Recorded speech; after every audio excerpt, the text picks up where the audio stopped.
Praise God. Welcome to another episode on prayer. ప్రార్థన గురించి మనం మాట్లాడుకుంటూ ఉన్నాము. గత భాగంలో మనం చూసింది ఏంటంటే ఆత్మలో ప్రార్థన ఎలా చేయడం అనేది చూసాం. ఈరోజు మనం చూడబోయే అంశం ఏంటి అని అంటే కనుక ప్రభు ప్రార్థన గురించి మాట్లాడాడు. శిష్యులకి వచ్చి ప్రభు దగ్గరికి యేసు ప్రభుని అడిగారు, ప్రభువా బాప్తిస్మలు ఇచ్చే యోహాను తన శిష్యులకు ప్రార్థన గురించి నేర్పించాడు, మీరు కూడా మాకు నేర్పించండి అన్నప్పుడు యేసు ప్రభు వారికి ప్రార్థన గురించి నేర్పించాడు.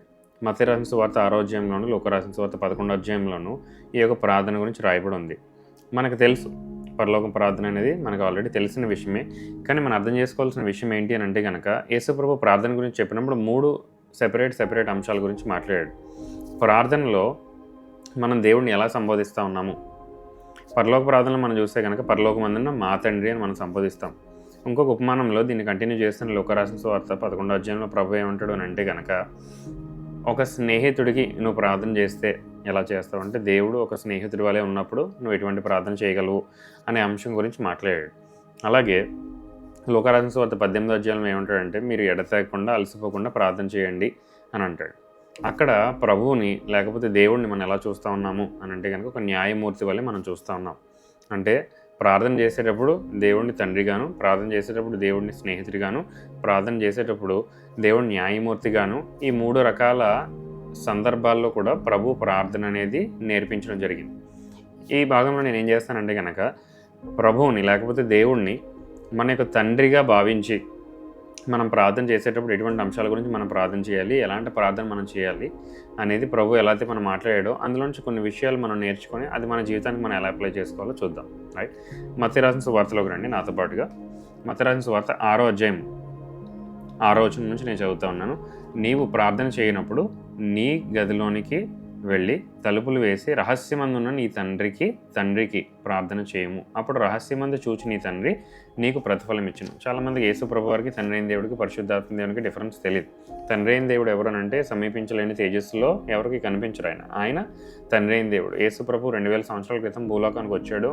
తాను ప్రత్యక్షపరుచుకున్నాడు, నేనే తండ్రి, నేనే యేసు ప్రభు వారిని, నేను తండ్రి దగ్గర నుంచి వచ్చాడు, తండ్రి యొక్క చిత్తం చేయటం కోసమే నేను వచ్చాను, తండ్రి యొక్క నామంలో నేను వచ్చాను అని యేసు ప్రభు వారు అన్నారు. ఇన్ఫ్యాక్ట్ ప్రకటన గ్రంథం 3వ అధ్యాయం 12వ వచనం చూస్తే కనుక తండ్రికి కూడా ఒక నామం ఉంది. ఇంకా బయలుపరచలేదు ఈ యొక్క నామము, కానీ మనం పరలోకం వెళ్ళిన తర్వాత లేకపోతే ఈ యొక్క నిత్య జీవితం మనం ఎప్పుడైతే ఈసారి భూమి మీద ఉన్నాము, ఎప్పుడైతే మనం పరలోకం అంటే అవతల వైపు మనం వెళ్తామో అప్పుడు తండ్రి యొక్క నామం ఏంటో మనకు తెలుస్తుంది. రైట్, పరిశుద్ధాత్మ దేవుడి గురించి మనకు తెలుసు. యేసు ప్రభు వెళ్ళిపోతే ఏమన్నారంటే నేను వెళ్ళిపోయిన తర్వాత వేరే ఒక ఆదరణకర్తను మీకు పంపిస్తాను. సో పరిశుద్ధాత్మ దేవుని యొక్క పరిచర్య వేరు, యేసు ప్రభు వారి పరిచర్య వేరు, తండ్రి అయిన దేవుని యొక్క పరిచర్య వేరు. రైట్, తండ్రి అయిన దేవుడికి ఒక నామం ఉంది, యేసు ప్రభు వారికి కూడా ఒక నామం ఉంది. యేసు ప్రభు వారు ఏమన్నారు, నేను తండ్రి యొక్క నామంలో వచ్చాను, తండ్రి యొక్క నామంలోని కార్యాలని నేను చేస్తూ ఉన్నాను. రైట్, అందుకనే ఇక్కడ ఏమంటా ఉన్నాడంటే మీరు ప్రార్థన చేసినప్పుడల్లా గదిలోనికి వెళ్ళి రహస్యంగా చేయమంటా ఉన్నాడు. తండ్రికి ప్రార్థన ఎలా చేయమంటా ఉన్నాడు, రహస్యంగా చేయమంటా ఉన్నాడు. ఎందుకు? రహస్యమందు జరుగుతున్న విషయాలన్నీ తండ్రి చూస్తూ ఉంటాడు. ఆయన ఏమంటాడు, రహస్యమందు చూస్తున్న తండ్రి మీకు ఏమిస్తారు, ప్రతిఫలం ఇస్తారు. కొన్నిసార్లు ప్రార్థన చేసేటప్పుడు మనకి ఏమనిపిస్తుంది అంటే ఎవరు మనకు తోడుగా లేరు, లేకపోతే మనం ఒక్కలే ఉన్నాము, ఇందులో మేబీ మనం ఒక్కలే ఉండాల్సి వస్తుందేమో, లేకపోతే ఈ పరిస్థితుల్లో ప్రార్థన చేస్తున్నా అసలు దేవుడు ఆలకిస్తాడా లేదా అని నువ్వు అనుకుంటా ఉన్నామో, దేవుడు చెప్తా ఉన్నాడు రహస్యమందు ఉన్న తండ్రి నువ్వు చేస్తున్న ప్రార్థనని ఆలకిస్తూ ఉన్నాడు. ఆమేన్. Thank you Lord. ఎందుకు అని అంటే కనుక మనం ఎటువంటి పరిస్థితుల నుంచి ప్రార్థన చేసినా సరే మన తండ్రి అయిన దేవుడు రహస్యమందు మనం ప్రార్థన చేస్తూ ఉన్నాడు, మన ప్రార్థన అయినా వింటా ఉన్నాడు. వినడమే కాదు దానికి ప్రతిఫలం ఇచ్చును అని రాయబడి ఉంది. అడుగుడి మీకు ఇవ్వబడును, వెతుకుడి మీకు దొరుకును, తట్టుడి మీకు తెరగబడును. అడుగు ప్రతివాడికి ఇవ్వబడును, వెతుకు ప్రతివాడికి దొరుకును, తట్టు ప్రతివాడికి తెరవబడును. అంటే ఈ ప్రార్థనలో రకరకాల లెవెల్స్ అన్నమాట. ఈ యొక్క లెవెల్స్లో కొన్నిసార్లు అడుగుతూ ఉంటాం దేవుడిని, కొన్నిసార్లు ప్రభు మాకు చూపించు అని అంటే కనుక ప్రభు చూపిస్తాడు. కొన్నిసార్లు తడతా ఉంటాం, ప్రభు యొక్క ద్వారాన్ని నువ్వు ఎలా అయినా సరే తెరవాలి అన్నప్పుడు ప్రభు ఆ ద్వారాన్ని తెరుస్తాడు. ప్రార్థనలో అసాధ్యమైందని అంటూ ఏది లేదు. హల్లెలూయా. మత్తయి రాసిన సువార్త 6వ అధ్యాయం 7వ వచనం.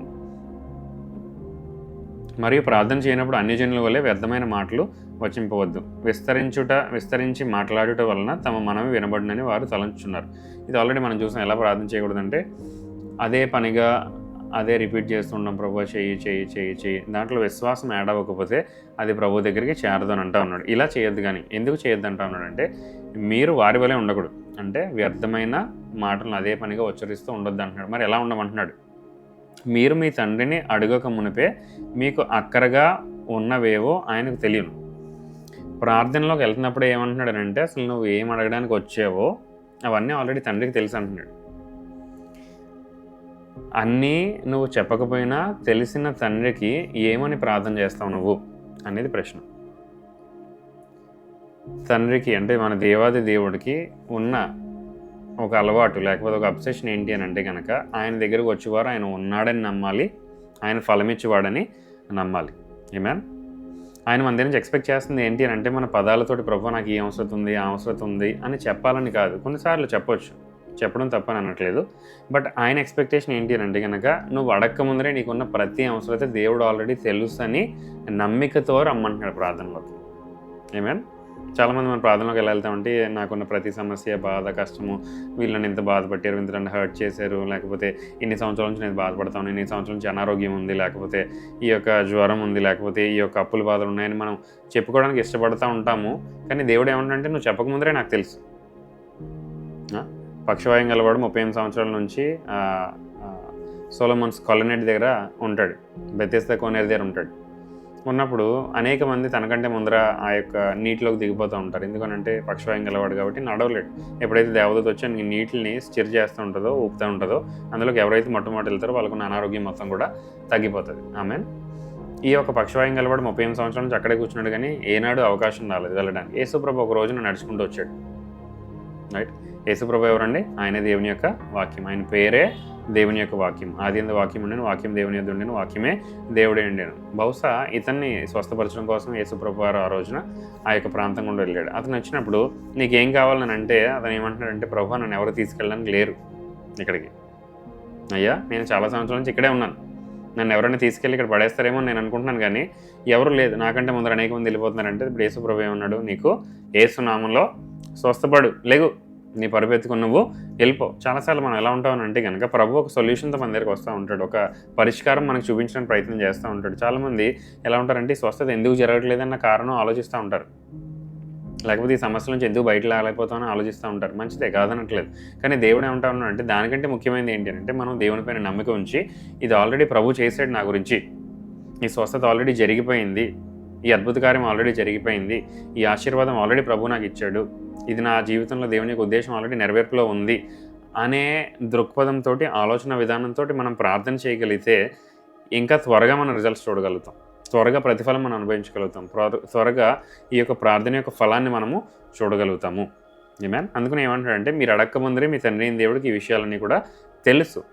అన్నీ తెలుసున్న తండ్రి దగ్గరికి నువ్వు ఎలా రావాలి? విశ్వాసంతో రావాలి, ఆయన దగ్గర నమ్మకం ఉంచి రావాలి, ప్రభు ఆల్రెడీ కార్యాన్ని నెరవేర్చడం రావాలి. అలాంటి వచ్చినప్పుడు తండ్రి ఏమని ప్రార్థన చేయమంటావు అంటే అప్పుడు మొదలైంది మరి పరలోక ప్రార్థన. కాబట్టి మీరు ఇలాగ ప్రార్థన చేయండి. మత్తయి రాసిన సువార్త 6:9 మీరు ఇలాగూ ప్రార్థన చేయండి. ఏమని? పరలోకమందున్న మా తండ్రి నీ నామం పరిశుద్ధపరచబడును గాక. ఎవరికి మనం ప్రార్థన చేస్తున్నామంటే పరలోకమందున్న తండ్రికి, రహస్యమైన స్థలంలో చూస్తున్న ఆయనకి. అంటే కొన్నిసార్లు ఎవరికి చెప్పలేని పరిస్థితులు ఉంటాయి, కొన్నిసార్లు ఎవరికి చెప్పలేని విషయాలు ఉంటాయి, రహస్యాలు ఉంటాయి. ఇటువంటి విషయాల్లో కూడా తండ్రి ఏమంటాడంటే పరలోకమందున్న నా తండ్రి. ఆయనకి మనకున్న సంబంధం ఏంటి? మనం ఆయన యొక్క కుమారులము. ఆమేన్. ఆయన యొక్క కుమారులం అయితే కనుక ఆయనతో పాటు వారసులం అయితే మనకు ఒక ఆస్తి ఉంది, దేవుడు ఆల్రెడీ మనకి అనుగ్రహించాడు. ఆయనకు కుమారుడు అంటే కనుక ఆయన యొక్క స్వరూపం కలిగి ఉన్నాం, ఆయన యొక్క పోలిక కలిగి ఉన్నాం, ఆయన యొక్క శక్తి కలిగి ఉన్నాం, ఆయన యొక్క అధికారం కలిగి ఉన్నాం. అంటే ఎలా రమ్మంటున్నాడు అంటే ఒక అడుక్కున్నవాడు వచ్చినట్టు కాదు, ఒక బెగర్ వచ్చినట్టు కాదు, తన యొక్క కుమారుల వారే రమ్మంటున్నాడు. ఓన్లీ కుమారుడే కదా తండ్రి అని పిలవగలుగుతాడు. ఆమేన్.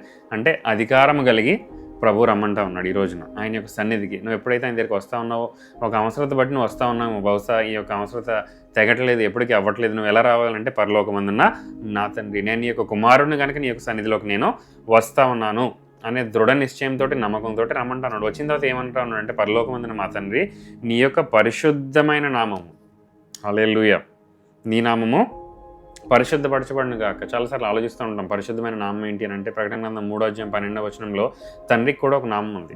ఈ యొక్క నామాన్ని వాళ్ళు పరిశుద్ధము పరిశుద్ధము పరిశుద్ధము పరిశుద్ధం అని చెప్పి దేవదూతలు కొనియాడుతూ ఉన్నారు. ఎందుకనంటే పరలోక రాజ్యంలో, ఆ యొక్క పరలోకంలో వేరే అవసరతలు ఏమి ఉంటాయని నేను అనుకోవట్లేదు. ఎందుకంటే దేవుడే వాళ్ళకి వెలుగే ఉన్నాడు, దేవుడికే వాళ్ళకి పోషణ అయి ఉన్నాడు, ఆయన దగ్గర నుంచే సమస్తం వస్తూ ఉంది. ఆమెన్. అందుకని వాళ్ళందరూ ఏం చేస్తూ ఉన్నారు? పరిశుద్ధుడు పరిశుద్ధుడు పరిశుద్ధుడు పరిశుద్ధుడు అని కోటానుకోటి దేవదూతలే కాదు, పరిశుద్ధులు కూడా అక్కడ దేవుణ్ణి స్తుతిస్తూ ఉన్నారు. అంటే తండ్రి దగ్గరికి వస్తా అన్నప్పుడు మొట్టమొదటి ఆయన ఏమి చేయడానికి ఇష్టపడతా ఉన్నాడు అంటే కనుక ఇటువంటి స్థితి, ఇటువంటి మానసిక స్థితిలోకి మనల్ని రమ్మని ఆయన ఆహ్వానిస్తూ ఉన్నాడు. మన యొక్క సమస్యలు లేకపోతే అవసరతలు ఏవైతే ఉన్నారో వాటిని పట్టుకురావడం కాదు, కానీ పరలోకమందున తండ్రిని చూడమంటూ ఉన్నాడు. భూలోకం మీద ఉన్న సమస్యలను పక్కన పెట్టి పరలోకమందున తండ్రిని, ఆయన ఎక్కడున్నాడు, ఆయన ఏం జరుగుతుంది, ఆయన చుట్టుపక్కల ఏమున్నాయి, ఇవన్నీ చూడమంటూ ఉన్నాడు. ఎందుకనంటే బాప్తిసం ఆయనతో పాటు మరణంలోకి మనం చనిపోయాం, ఆయనతో పాటు మనం కూడా తిరిగి లేపబడ్డాం. మనందరం ఎక్కడ ఉన్నాము? క్రీస్తులో ఆయన యొక్క తండ్రి యొక్క కుడిపార్శ్వాన మనం ఉన్నాం. ఆమేన్. అందుకనే ఈయన ఏమంటున్నాడు? పరలోకమందున్న మా తండ్రి నీ నామము పరిశుద్ధపరచబడును గాక. అంటే ఒక ఆరాధన, ఒక డీప్ సెన్స్ ఆఫ్ రెవరెన్స్, ఆయన ఇందులో భయభక్తులు కనుక ఉండాలి. ఆయన యొక్క పరిశుద్ధమైన నామాన్ని మనం కూడా పరిశుద్ధంగా చూసుకోవాలి. మన జీవితాలు కూడా పరిశుద్ధంగా ఉండాలి, మనం చేసే క్రియలు పరిశుద్ధంగా ఉండాలి, మనం ఆలోచించే ఆలోచనలు పరిశుద్ధంగా ఉండాలి, మనం భావోద్రేకాలు, మన ఫీలింగ్స్ ఏవైతే ఉన్నాయో పరిశుద్ధంగా ఉండాలి. అపరిశుద్ధతకి ఎక్కడ మనం కూడా చోటు ఇవ్వకూడదు, అవినీతికి ఎక్కడ కూడా మనము చోటు ఇవ్వకూడదు. ప్రార్థనలో ముఖ్యమైన అంశం ఏంటి అని అంటే, ఇంకా రాస్తే ఎదరికెళ్తే మత్తయి రాసిన సువార్త 6:33 ఏమంటాడంటే, మొట్టమొదటి ఆయన రాజ్యాన్ని నీతిని వెదకుడు. రైట్. ఈ రాజ్యం ఎలా ఉంటుంది అంటే పరిశుద్ధమైన రాజ్యం. అది ఆయన యొక్క నీతి కలిగిన మార్గాలు, అంటే ఒక సత్సంబంధం కలిగి ప్రతి క్షణం కూడా దేవుడితో ఒక కమ్యూనికేషన్లో ఉండి, సంబంధంలో మనం ఉండి ఏం చేయాలంటే కనుక ఆయనతో సంభాషణలోకి రావాలి. పరలోకమందున మా తండ్రి నీ నామము పరిశుద్ధపరచబడును గాక, నీ రాజ్యము వచ్చును గాక. ప్రభువా, ఈ యొక్క భూలోక రాజ్యం కాదు, పరలోక రాజ్యం వచ్చును కాక. ఇన్ఫ్యాక్ట్ యేసు ప్రభు వారు చెప్పిన సువార్త ఏంటి? పరలోక రాజ్యం సమీపంగా ఉంది కనుక మీరు మారు మనసు పొందండి. అంటే ఆయన ఏమంటాడంటే, నువ్వు భూలోకానికి సంబంధించిన వ్యక్తివి కాదు, ఇట్స్ టెంపరీ. ఈ యొక్క లోకంలో ఓన్లీ నువ్వు ఎంతసేపు ఉంటావు అని అంటే కనుక మహా అయితే 70 సంవత్సరాలు, 80 సంవత్సరాలు, అధిక ఆయుష్ ఉంటే, ఓపిక ఉంటే 100 సంవత్సరాలు. కానీ నువ్వు ఇక్కడికి సంబంధించిన వ్యక్తి నువ్వు కాదు, నువ్వు వేరే స్థలానికి సంబంధించిన వాడు, పరలోక రాజ్యానికి సంబంధించిన వాడు నువ్వు. ఆమేన్. అందుకని ఏమంటున్నాడు? నీ రాజ్యము వచ్చును గాక. ఆదాంని సృష్టించిన దేవుని యొక్క ప్రణాళిక ఏంటి అంటే కనుక పరలోకం యొక్క ప్రభుత్వం మొత్తం కూడా భూమి మీదకి రావాలని ఆదాంని సృష్టించాడు. కానీ ఆదాం ఏం చేశాడంటే, దేవుడిచ్చిన ఆ యొక్క గొప్ప మహామహిమను పొందలేకపోయాడు, పాపం చేశాడు. దేవుడిచ్చిన మహిమని, ఆ యొక్క ప్రభుత్వాన్ని స్వీకరించలేకపోయాడు, పరలోకంలో ఉన్న ఆ వనరులను స్వీకరించలేకపోయాడు. హల్లెలూయా. అందుకని తండ్రి ఈరోజు ప్రార్థన గురించి మనం మాట్లాడాం. ప్రార్థన అంటే ఏంటి? పరలోకానికి భూలోకానికి మధ్యన ఒక భాగస్వామ్యం. మానవుడు దేవుడితో కలిసి ఒక ఒప్పందంలోకి వస్తూ ఉన్నాడు. పరలోకంలో ఉన్న ఉద్దేశాలు సఫలమగుట కోసము మనం ప్రార్థన చేస్తూ ఉన్నాం. అందుకనే మీకున్న అవసరత ఆల్రెడీ నాకు తెలుసు. ఆల్రెడీ మనకు అడక్క ముందరే ప్రభు మనకు ఆల్రెడీ అనుగ్రహించేసాడు. మనకున్న సమస్యలు ప్రతిదానికి ప్రభు ఆల్రెడీ సొల్యూషన్ ఇచ్చేసాడు. రైట్. ఆయన శిలువలో ఆయన చేసిన కార్యం మూలాన మనకు రావాల్సిన స్వస్థత మనకు వచ్చేసింది, మనకు రావాల్సిన ఆరోగ్యం మనకు వచ్చింది, మనకు రావాల్సిన ఆశీర్వాదం మనకు ఆల్రెడీ వచ్చేసింది. అందుకని ఏమంటున్నాడంటే, ఇప్పుడు నీ రాజ్యము వచ్చును కాక. అంటే నీ ప్రభుత్వం, ఆయన ఆలోచించే విధానం మనలోకి రావాలి. ఆయన ప్రభుత్వం ఎలా అయితే చేస్తాడో అటువంటి సేమ్ ప్రభుత్వమే మన లోపల కూడా రావాలని అతను చెప్తా ఉన్నాడు. అతని గవర్నమెంట్ రావాలి, అతని యొక్క పరిపాలన విధానము మన భూమి లోపలికి రావాలి, మన జీవితంలోకి రావాలి, మన కుటుంబంలోకి రావాలి, మన వివాహంలోకి రావాలి, మన పిల్లల జీవితాల్లోకి రావాలి, మన పరిచర్లోకి రావాలి, మన వ్యాపారాల్లోకి రావాలి, మన ఉద్యోగాల్లోకి రావాలి. ప్రార్థన అంటే ఏంటి? దేవుని యొక్క రాజ్యము మన జీవితంలోకి వచ్చుట. అందుకని ఏమన్నాడు? మొదట ఆయన రాజ్యాన్ని నీతిని వెతుకుటప్పుడు ఇవన్నీ కూడా మీరు ఏదైతే అడుగుతా ఉన్నారో, ఏమి తిందాము, ఏం తాగుదాము, ఏం ధరించుకుందాము, ఇవన్నీ కూడా ప్రభు అనుగ్రహిస్తాడు. ఆమేన్. పరలోకమందున మా తండ్రి నీ నామము పరిశుద్ధపరచబడును గాక, నీ రాజ్యము వచ్చును గాక. ఆ తర్వాత నీ చిత్తము పరలోకమందు ఎలా ఉందో అలా ఉన్న భూమి మీద నెరవేరును గాక. ఇక చూస్తే ప్రార్థన అనేది చాలాసార్లు నాకు ఇది చేయి, నాకు ఇది చేయి, నాకు ఇది చేయి అంటూ ఉంటాం. కానీ ఎక్కువ మార్లు ప్రభు ఏమన్నాడు? పరలోకమందున నా తండ్రి నీ నామం పరిశుద్ధపరచబడును గాక, నీ రాజ్యం వచ్చును గాక, నీ చిత్తమే.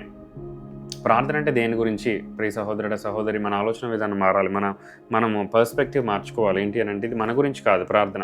పరలోకము దాని యొక్క ఎజెండా ఫుల్ఫిల్ చేయడం కోసం, దాన్ని నెరవేర్చడం కోసం, పరలోకంలో ఉన్న చిత్తాన్ని నెరవేర్చడం కోసం ప్రభు మనల్ని పిలుస్తూ ఉన్నాడు. పరలోకంలో దేవుడు ఆల్రెడీ కొన్ని విషయాలు నిర్ణయించి ఉంచాడు.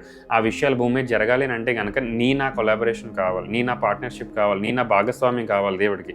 ఎప్పుడైతే ఆయనతో భాగస్వామ్యంలోకి వస్తావో, ఎప్పుడైతే ఆయన యొక్క పరలోకంలో ఉన్న ప్రిన్సిపల్ తోటి అలైన్మెంట్లోకి వస్తావో, సరైన లైన్లోకి వస్తావో, దేవుడు ఏం చేస్తాడంటే తన శక్తిని నీపైకి దించుతాడు. అపోస్తలుల కార్యాలు 2వ అధ్యాయం మనం గమనిస్తే ఇంచుమించు 120 మంది అక్కడ కూర్చొని ప్రార్థన చేస్తూ ఉన్నారు. ఎప్పుడైతే 120 మంది ఆ కోరం ఫామ్ అయిందో, ఒక సంఖ్య వచ్చిందో, ప్రభు ఏం చేస్తాడు అంటే కనుక ఏదైతే పరలోకంలో ఆయన నిర్ణయించాడో అది ఆల్రెడీ విడుదల చేస్తాడు. పరిశుద్ధాత్మను ఆ రోజు విడుదల చేశాడు. హల్లెలూయా. ఇన్ఫ్యాక్ట్ సొదొమ గొమొర్రా నుంచి కూడా ఒక విషయం రాయబడింది. సొదొమ గొమొర్రా యొక్క పాపం యొక్క కౌంట్ అంటే సంఖ్య దేవుని యొక్క పరలోకానికి చేరిపోయిందంట.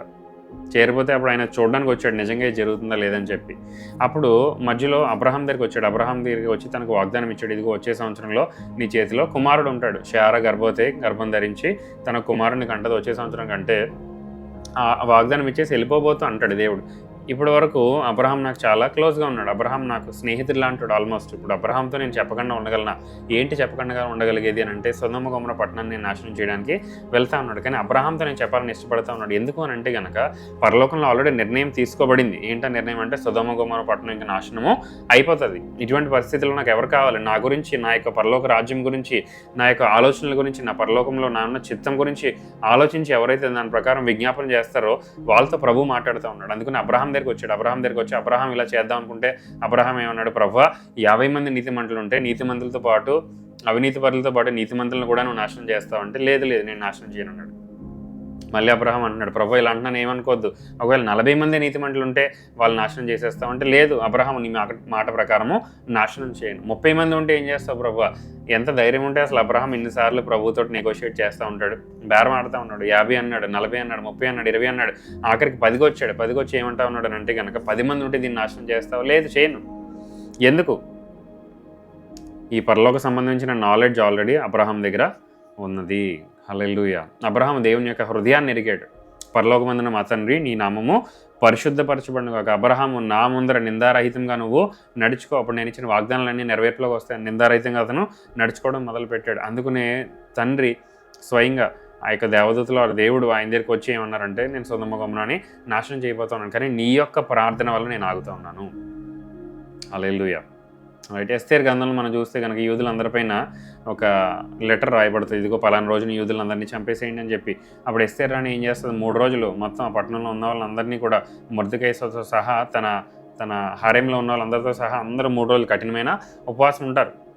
ఉపవాసం ఉంటే ఏమవుతుంది, దేవుడు తర్వాత జరిగిన కార్యం మీ అందరికీ తెలుసు. దేవుడు కార్యం ఎంత గొప్ప కార్యం అని అంటే ఎవరైతే శత్రువు ఈ యొక్క పన్నాగం పన్నాడో శత్రువుని సమూలంగా నాశనం చేసేస్తాడు. వాడు తీసుకొచ్చిన ఉరికంబం మీదే అతను ఉరి తీసుకునేలా చేస్తాడు దేవుడు. యూదులందరూ కూడా రక్షించబడతారు. ఇది ఎందుకు జరిగింది? పరలోకంలో ఆల్రెడీ నిర్ణయించబడింది. కానీ భూలోకంలో ఉన్న ప్రజలు ఏం చేశారు, దాన్ని తెప్పగలిగారు, దాన్ని మార్చగలిగారు. అది ప్రార్థనలో ఉన్న శక్తి. అందుకని ఏమంటారు, నీ చిత్తము పరలోకమందు ఎలా ఉందో అలాగనే భూమి మీద నెరవేరును కాక. నిజంగా మనుషులు నశించిపోవడం దేవుడికి ఇష్టం లేదు. అందుకని నినివే పట్టణానికి యోనాను వెళ్ళమంటాడు, యోనా నువ్వు వెళ్ళి నినివే పట్టణంలో ప్రసంగము చెప్పు, మీరందరూ పాపులు, ఇదిగో దేవునికి ఉగ్రత మీ మీద రాబోతోందని చెప్పానంటే నినివే పట్టణంకి వెళ్ళకుండా తర్షీషు వెళ్ళిపోతాడు. కానీ తిరిగి మళ్ళీ దేవుడు రప్పించిన తర్వాత వస్తాడు. వచ్చిన తర్వాత నినివే పట్టణం 7 రోజులు తిరిగి మొత్తం అంతా సువార్త ప్రకటించిన తర్వాత ఏమవుద్దండి, రాజుతో సహా జంతువుల వరకు అందరూ కూడా 3 రోజులు కఠినమైన ఉపవాసం ఉండి వాళ్ళ మార్గాలను మార్చుకుంటారు. అప్పుడు దేవుడు అంటాడు, ఆ ఉగ్రత ఇంకా నినివే పట్టణం మీదకి రాదు, ఉగ్రత చల్లారిపోయింది. ఎందుకు? వాళ్ళు కఠినమైన ఉపవాసం ఉండి ప్రార్థన చేశారు కనుక. ప్రార్థన పరిస్థితులను మారుస్తుందంటే ఎలాగా? పరలోకమందు దేవుని యొక్క చిత్తం ఏదైతే ఉందో అది జరుగుట ద్వారా నా జీవితంలో నాకు కావాల్సింది ఏంటి అంటే ప్రభు ఉత్తమము, అనుకూలము, సంపూర్ణమైన దేవుని యొక్క చిత్తం ఏదో పరీక్షించి తెలుసుకుంటున్నట్లు మీ యొక్క మనస్సు మారి మీరు రూపాంతరపరచబడండి అని రోమీయులకు రాసిన పత్రిక 12వ అధ్యాయంలో రాయబడి ఉంది. దీని అర్థం ఏంటి? దేవుని యొక్క చిత్తం 3 లెవెల్స్లో ఉంది. ఒకటి ఉత్తమమైన చిత్తము, అనుకూలమైన చిత్తము, మూడోది పరిపూర్ణమైన సంపూర్ణమైన దేవుని యొక్క చిత్తము. హల్లెలూయా. ఎవరిని అడగగలుగుతారు ఇందులో అని అంటే కనుక ఎవరైతే వాళ్ళ యొక్క జీవితాన్ని పరిశుద్ధంగా పెట్టుకుంటున్నారో, దేవుని యొక్క వాక్యాన్ని వింటున్నారో, దేవుని యొక్క మాటల్ని వాళ్ళు వింటున్నారో, వాళ్ళు ఏం చేస్తారు అని అంటే కనుక ఈ ఉత్తమము, అనుకూలము, సంపూర్ణమైన దేవుని యొక్క చిత్తం, గుడ్, మంచిది, దేవుడు నాకు మంచి ఈవులు అనుగ్రహించాడు, దేవుడు నాతో సరిగ్గా మాట్లాడుతున్నాడు, సత్సంబంధంలో నేను ఉన్నాను, నా పిల్ల పాపలు బాగున్నారు, మంచిది, ఒక మంచి ఉద్యోగం ఇచ్చాడు చేసుకుంటా ఉన్నాను, చాలా మంచిది, మంచి వ్యాపారం ఇచ్చాడు చేసుకుంటా ఉన్నాను, ఉత్తమమైన చిత్తంలో ఉన్నావు. రెండోది యాక్సెప్టబుల్ అంటే అనుకూలమైన దేవునికి చిత్తం. ఎవరికి అనుకూలమైన దేవునికి చిత్తం? దేవుడికి అనుకూలంగా ఉండాలి. విశ్వాసం లేకుండా దేవుడికి ఇష్టడైనట అసాధ్యము. ఏ పని చేసినా సరే దేవుని యొక్క ఆలోచనలు మనం స్వీకరించాలి. దేవుని యొక్క ప్రార్థన చేసిన తర్వాత నిర్ణయాలు మనం తీసుకోవాలి. ఆమేన్. అనుకూలమైన దేవునికి చిత్తం. దేవుడికి ఇది అనుకూలంగా ఉందా లేదా? కొన్నిసార్లు పరిస్థితులు మనం ఎలా అయిపోతామనంటే కనుక ప్రభు యొక్క చిత్తాన్ని మనం చేయడం మానేస్తూ ఉంటాం. కొన్నిసార్లు కష్టంగా ఉందని చెప్పి దశంభాగాలు ఇవ్వడం మానేస్తాం, కొంచెం ఇబ్బందిగా ఉందని చెప్పి సంఘానికి రావడం మానేస్తాం, లేకపోతే అనారోగ్యంగా ఉందని చెప్పి ఉపవాసం ఉండడం మానేస్తాం. కానీ లోపల పరిశుద్ధాత్మ దేవుని యొక్క ప్రేరేపణ మనకు ఉంటుందండి. ఆ యొక్క ప్రేరేపణ మనం ఫాలో అవ్వాలి. ఆమేన్. ఉత్తమము అనుకూలమైన దేవునికి చిత్తం. దేవుడికి ఇష్టడుగా జీవించాలి. మనం తీసుకునే ప్రతి నిర్ణయంలో కూడా దేవుడు ఉండాలి. దేవుడే ప్రాముఖ్యమైన వ్యక్తి. ఆమేన్. మూడోది సంపూర్ణమైన దేవునికి చిత్తం, the perfect will of God. ఎప్పుడైతే నువ్వు బలి అర్పణలు వేసి దేవుని యొక్క సన్నిధికి వస్తావో, దేవుని యొక్క ముఖకాంతిని నువ్వు చూడడం మొదలు పెడతావో, దేవుని యొక్క చిత్తంలో ధైర్యంగా నువ్వు ఉండడం మొదలు పెడతావో, అపోస్తులైన పౌలు వరే అయిపోతావు నువ్వు. సంపూర్ణమైన దేవునికి చిత్తం. ఒకరోజు అపోస్తులైన పౌలు దగ్గరికి వచ్చారండి కొంతమంది ప్రవక్తలు వచ్చి. అపోస్తులైన పౌలు బెల్ట్ తీసుకుని తన చేతులు 2 కట్టేసి, ఇదిగో నువ్వు యెరూషలేం వెళ్తా ఉన్నావు, రోమ్కి వెళ్తానంటా ఉన్నావు, ఇక్కడికి వెళ్తే నీ చేతులు కట్టేస్తారు. ఇలాంటి అపోస్తులైన పౌలు ఏమన్నాడంటే, నేను ఆల్రెడీ పరిపూర్ణమైన దేవుని యొక్క చిత్తంలో ఉన్నాను, నేను భయపడలేదు, నేను చనిపోయే వరకు కూడా ఆల్రెడీ సిద్ధమైపోయాను, ఎందుకంటే దేవుడు నాకు ఒక దర్శనమును అనుగ్రహించాడు. ప్రభు అని కేకలేసి ప్రతి ఒక్కడు పరలోక రాజ్యంలోకి వెళ్ళడు, కానీ నా తండ్రి యొక్క చిత్తాన్ని సంపూర్ణంగా జరిగించిన వాడు మట్టుకే పరలోక రాజ్యంలోకి ప్రవేశిస్తాడు. అంటే మనం మాట్లాడుకుంటున్న ఈ ప్రార్థనకు అర్థం ఏంటి? నీ చిత్తము జరుగును గాక, నీ చిత్తం పరలోకం ముందు ఎలా ఉందో అలాగనే భూమి మీద నెరవేరును గాక. ఇది చాలా ప్రాముఖ్యమైనది. దేవుని యొక్క చిత్తం తెలుసుకోవాలంటే మొట్టమొదటి స్టెప్ ఏంటి? రోమీయులకు రాసిన పత్రిక 12:1 ప్రియులారా, దేవుని యొక్క వాత్సల్యం బట్టి మిమ్మల్ని బ్రతికమలుకుంటా ఉన్నాను. ఏమని? మీ శరీరాలని సజీవ యాగంగా సమర్పించండి. మొట్టమొదటి మన శరీరాన్ని మనం దేవుడికి సమర్పించేసేయాలి. దీనిలో ఉన్న కోరికలు, ఆశయాలు ఇవన్నీ కూడా చనిపోవాలి. గర్వము, ఈగో ఫీలింగ్స్, క్షమించలేని తనము, శరీర క్రియలు, మత్సరము, డాంబికత్వము ఇవన్నీ కూడా చంపవాలి. దేవుని యొక్క బలిపీఠం మీదకి మనము వెళ్ళిపోవాలి. మీ యొక్క శరీరాన్ని సజీవంగా సమర్పించండి, ఇట్టి సేవ మీకు యుక్తమైంది అంటున్నాడు. అంటే ఇట్టి ఆరాధన. సేవ అంటే ఆరాధన అంటే చాలామంది మనం అనుకుంటున్నాం అంటే స్లో సాంగ్, ఒక ఫాస్ట్ సాంగ్ పాడడం అనుకుంటున్నాం. కాదండి. ఆరాధన అంటే మన శరీరాన్ని సజీవంగా బ్రతికుండగానే ప్రభువుని సమర్పించాలి. ఇప్పుడే సమర్పించాలి. హల్లెలూయా. మీ శరీరాన్ని సజీవ యాగముగా అంటే ఒక బలి అర్పణ కింద సమర్పించమంటా ఉన్నాడు. మన చెవుల్ని, మన ముక్కుని, మన నోరుని, మన పంచేంద్రియాలను అన్నింటిని కూడా మన దేవుడికి సమర్పించేసుకోవాలి. ప్రభు, నీ యొక్క చిత్త ప్రకారమే నేను నడుస్తాను, నాకు చూపించండి, నాకు వినిపించండి నీ యొక్క వార్త, నీ యొక్క మెల్లైన స్వరం నా లోపల నుంచి మాట్లాడింపజేయండి అని ఎప్పుడైతే మన దేవుని యొక్క బలిపీఠం మీదకి వెళ్తామో అప్పుడు పరిపూర్ణమైన దేవుని చిత్తంలోకి మనము అడుగు పెడతా ఉన్నాం. రెండో స్టేజ్ ఏంటి పరిపూర్ణమైన చిత్తంలో అని అంటే కనుక మన మనస్సు మారే కొలది మనము రూపాంతరపరచబడాలి. అనేకమైన రాంగ్ థాట్ ప్యాటర్న్స్ ఉంటాయి మన లోపల. దేవుడు అనారోగ్యం కలుగు చేశాడని, లేకపోతే నేను చేసిన తప్పుల వల్ల ప్రభు నా జీవితంలోకి ఇటువంటి పరివర్తనాలు తీసుకొచ్చాడని, ఇంకా చాలా తప్పుడు ఆలోచన విధానాలు కలిగి ఉంటాం. Faulty belief systems.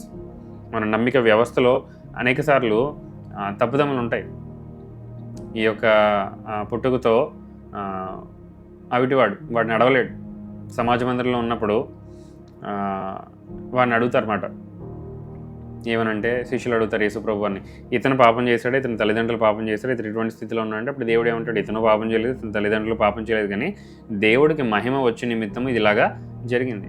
చాలాసార్లు మనం ఎవరన్నా దయనీయమైన పరిస్థితులు ఉండాలనుకోండి, మనం ఏం ఆలోచిస్తామంటే వీళ్ళు ఏదో తప్పు చేస్తున్నారు, అందుకనే ప్రభు వీళ్ళని శిక్షించాడు, ఇలా జరిగింది అని మనసులో ఒక ఆలోచన విధానం పెట్టేసుకుంటారు. లేకపోతే ధనవంతులు అందరూ చెడ్డోళ్ళు, వీళ్ళు ఏదో మోసం చేస్తేనే ఇటువంటి కార్యం వాళ్ళ మీదకి వచ్చింది. ఇన్ఫ్యాక్ట్ అపోస్తలులైన పౌలు కూడా ఏమనుకున్నారంటే కనుక రోమా దేశంకి వెళ్తున్నప్పుడు షిప్లో బయలుదేరినప్పుడు షిప్లో మొత్తం కూలిపోద్ది. మాల్టా అనే దీవి మీదకి వచ్చి ఆగుతారు. ఆ మాల్టా అనే దీవిలో ఆగిన తర్వాత ఒక వెచ్చగా ఉంటుందని చెప్పి కొన్ని కర్రలు అక్కడ వేసి ఒక మంట పెడతాడు అపోస్తలులైన పౌలు. మంట పెడితే ఒక లోపల ఉన్న ఒక పాము వస్తుంది. పాము వచ్చి అపోస్తలులైన పౌల్ని చేతి మీద కాటేసేస్తుంది. కాటేస్తే అతను ఏం చేస్తాడంటే సింపుల్గా దాన్ని ఇలా దులుచుకుని అగ్నిలో దులిపేస్తాడు. చుట్టుపక్కల ఉన్న వాళ్ళ ఆలోచనలు ఏంటి అని అంటే కనుక ఇతను ఇదిగో షిప్లో తప్పించుకున్నాడేమో కానీ దేవుడి దగ్గర నుంచి తప్పించుకోలేకపోయాడు, అందుకనే దేవుడే పామును పంపించి ఇతను కాటేసేటట్టు చేసాడు, ఇతను కొంత క్షణాల్లో చనిపోతాడని వాళ్ళు వెయిట్ చేస్తూ ఉంటారు. హల్లెలూయా. ఎంత పాడైపోయిన నమ్మిక వ్యవస్థ చూడండి. మనుషులను చూసి, పర్యవసనాలను చూసి మనుషులను అంచనా వేసేస్తూ ఉన్నారు. తప్పండి, ఇలా ఆలోచించకూడదు. మనం ఎలా ఆలోచించాలంటే దేవుని యొక్క ఆలోచన మనం కలిగి ఉండాలి. కొంతసేపు అయిన తర్వాత పౌలుకి ఏం అవ్వదు, కొన్ని రోజులు అయిపోతే పౌలుకి ఏమవుతుంది. అప్పుడు ఏమంటారంటే ఇతనేమో దేవుడితో శిక్షించబడిన వారు, అందుకునే పాము వచ్చి కాటేసిందని అన్నవాళ్ళు ఇతనే దేవుడు అని మరుసటి రోజున అంటారు. అందుకని మనుషులు ఇచ్చే స్తుతి, వాళ్ళు ఇచ్చే ప్రైజ్, వాళ్ళు ఇచ్చే గౌరవము వీటిలో ఏమీ లేదండి. ఈరోజు మిమ్మల్ని పైకెత్తిన వాళ్ళే రేపు కిందకి దించుతారు. ఈరోజు మీరు నమ్మకం ఉందన్న వాళ్ళే రేపు నమ్మకం లేదని అంటారు. ఈరోజు మీతో మేము ఉంటాం సదాకాలం అన్న వాళ్ళే సిలువ మరణం దగ్గరకు వచ్చేటప్పుడు 3 సార్లు బొంకుతారు. ఇదిగో ఏమంటారు, ఈ యొక్క ద్రొట్టెని ద్రాక్షారసాన్ని విరుస్తూ ఉన్నప్పుడు బల్ల దగ్గరికి వచ్చి యేసుప్రభు చేత కాళ్ళు కడిగించుకున్న వాళ్ళే మరుసటి క్షణంలో వచ్చి ఆయనకు ముద్దు పెట్టి ఆయన్ని అమ్మేసే వాళ్ళు ఉంటారు. హల్లెలూయా. మనుషులందరూ అబద్ధికులేనండి. దేవుడు ఒకడే సత్యమైన దేవుడు. దేవుడు అబద్ధం ఆడలేడు. హల్లెలూయా. అందుకని ఏమంటానంటే తండ్రి నీ యొక్క చిత్తము నేను తెలుసుకోవాలంటే మొట్టమొదటి స్థాయి శరీరాన్ని సజీవంగా సమర్పించుకోవాలి. రెండోది ఏంటి అని అంటే కనుక మన మనస్సు మారాలి. మన బిలీఫ్ సిస్టమ్, మన నమ్మిక వ్యవస్థలో మార్పులు చోటు చేసుకోవాలి. దేవుడు ఆల్రెడీ ఆయన పొందిన దెబ్బల చేత నాకు స్వస్థత అనుగ్రహించాడు, ఆల్రెడీ జరిగిపోయిందని నేను నమ్మగలగాలి. దేవుడిలో ఉన్న ప్రతి ఆశీర్వాదం నాలో ఉందని నేను నమ్మగలను. నాలో ఉన్నవాడు ఈ లోకంలో ఉన్నవాడు కంటే బలమైన వాడని నేను నమ్మగలగాలి. యెహోవా నా కాపరి, నాకు ఏమి కలిగదు అని నేను నమ్మాలి. పచ్చికల చోట్ల ఆయన నన్ను పరుండ చేస్తాడు, శాంతికరమైన జలం మీద నన్ను నడిపిస్తాడు. ఏ అపాయమునకు నేను భయపడను. గాఢంధకారపు లోయలో సంచరించిన ఏ తెగులకు నేను భయపడను. ఎందుకంటే నీ దుడ్డుకర్ర, నీ దండ అంటే నీ యొక్క వాక్యము, నీ యొక్క పరిశుద్ధాత్మ నాకు తోడుగా ఉన్నారు అని అంటా ఉన్నాడు. యెహోవా నాకు రక్షణ వెలుగు అన్నాడు. నేను దేనికి వెరతను, నేను దేనికి భయపడతాను. ఇవన్నీ మన లోపల ఉండాలి. ఇవి ఎప్పుడు వస్తాయనంటే కనుక పరలోకానికి సంబంధించిన విషయాలు ఈ భూలోకానికి సంబంధించిన విషయాల కంటే మన లోపల, మన నమ్మిక వ్యవస్థలో ఎక్కువగా ఉండాలి.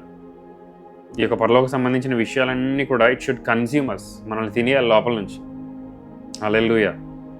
ఏమైనా అందుకనే తండ్రి, పరలోకమందున మా తండ్రి, నీ నామము పరిశుద్ధపరచబడుగాక, అంటే సరైన పరిశుద్ధమైన మార్గాల్లో మనము జీవించాలి. అందుకని దావీదు అంటాడు, బెత్షెబతో పాపం చేసిన తర్వాత, ప్రభువా నా హృదయాన్ని పరిశోధించు, పరీక్షించు, నీకు ఆయస్కరంగా ఏమైనా ఉంటే వాటిలన్నింటినీ కూడా తొలగించేసాయి. ఎంత గొప్ప ప్రార్థన అండి, ఎంత శక్తివంతమైన ప్రార్థన మీకు తెలియదు. అది ఎందుకు అని అంటే కనుక ఎప్పుడైతే మన లోపల ఉన్న ఈ మలినం అన్నీ ప్యూరిఫై అయిపోతాయో, ఒక బంగారం, మేలిన బంగారం కంటే అమూల్యమైన విశ్వాసం మీలోకి వస్తుంది. ఎప్పుడైతే విశ్వాసం మీలోకి వచ్చిందో అసాధ్యమైన కార్యాలు మీరు చేయగలుగుతారు. హల్లెలూయా. ఆమేన్. హల్లెలూయా. ప్రభువా నీకు వందనములు తండ్రి, నీకు స్తోత్రములు. నీకు అసాధ్యమైనది ఏది లేదు ప్రభువా. ఆమేన్. పరలోకమందున మా తండ్రి, నీ నామం పరిశుద్ధపరచబడును గాక, నీ రాజ్యము వచ్చును గాక. నీ రాజ్యము, ఆయన యొక్క రాజ్యం యొక్క ప్రభుత్వము భూలోకానికి వస్తుంది. చాలాసార్లు మనం అనుకుంటాం విత్తితేనే మనం పంటకు వస్తామని అనుకుంటాం. దేవుడు కిందకి వెళ్తే కొన్ని యొక్క పక్షుల గురించి చెప్తాడు.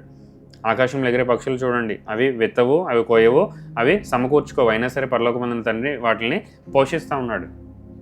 ఏ ప్రిన్సిపల్ వర్క్ చేస్తూ ఉందండి అక్కడ? ఏ నియమం వర్క్ చేస్తూ ఉంది అక్కడ? విత్తాలి, కొంచెంగా విత్తినవాడు కొంచెంగా పంటకు వస్తాడు, సమృద్ధిగా విత్తివాడు సమృద్ధిగా పంటకు వస్తాడని రాయబడి ఉంది, రైట్? కానీ ఈ యొక్క పక్షుల గురించి మాట్లాడుతున్నాడు. పక్షులు విత్తవు, కోయవు. హల్లెలూయా. ఆమేన్. ఈ యొక్క మాట పైన మనం నమ్మకం పెట్టుకోవాలంటే పరలోక రాజ్యానికి సంబంధించిన నియమాలు కొన్ని ఉంటాయి. పరలోక రాజ్యానికి సంబంధించిన నియమంలో దేవుడు నిన్ను ఆశీర్వదించాలనుకుంటే ఆశీర్వదించగలుగుతాడు. పరిస్థితులతో సంబంధం లేదు, నీ యొక్క శక్తి సామర్థ్యాలతో సంబంధం లేదు. అందుకనే కొరింథీయులకు రాసిన 2వ పత్రిక 8వ అధ్యాయం 9వ వచనంలో అంటాడు, మీకు సర్వ విషయాల్లోని, అన్ని విషయాల్లోని సర్వ సమృద్ధి మీకు అనుగ్రహిస్తారు, ఎందుకంటే ప్రతి మంచి క్రియకి కోసం మీరు చేయాలని చెప్పి. ఆమేన్.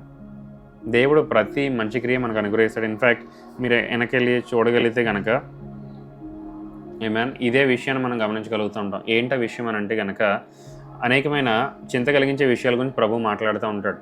ఇదిగో యొక్క గడ్డి పువ్వులను చూడండి, సొలొమోను తనకున్న మహిమలో కూడా వీటిని ఇంత ఇదిగా ఇవ్వలేకపోయాడని చెప్పి.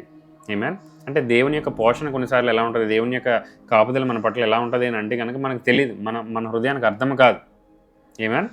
కానీ దేవుడు ఏం చేస్తాడు అని అంటే కనుక విచిత్రంగా మనల్ని పోషిస్తాడు. ఏలియాని చూడండి, కాకులు తీసుకొచ్చి ఆయనకి ఉదయం సాయంత్రం ఆహారం అందించే. హల్లెలూయా. ఆమేన్.